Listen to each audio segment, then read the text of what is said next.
పురపాలక సంఘం ఎన్నికల నామినేషన్ల పరిశీలన ప్రక్రియ ముగిసింది.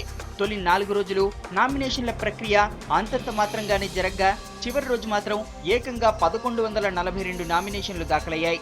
ఆదిలాబాద్, కాగజ్ నగర్, బైంసా, నిర్మల్, బెల్లంపల్లి, మంచిర్యాల మున్సిపాలిటీల్లోని 189 స్థానాలకు 1877 మంది అభ్యర్థులు నామినేషన్ దాఖలు చేశారు.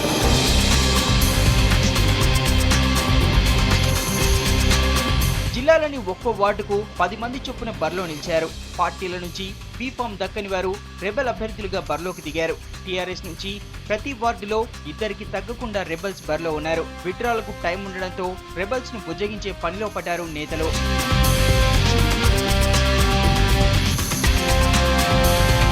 జిల్లాలోని 6 మున్సిపాలిటీల్లో చైర్మన్ సీటు కోసం పోటీ పడే పార్టీల అభ్యర్థులే 108 మందికి పైగా ఉన్నారు. వైస్ చైర్మన్ కోసం పోటీ పడే అభ్యర్థులు 70 మంది అదృష్టాన్ని పరీక్షించుకునేందుకు రెడీ అవుతున్నారు.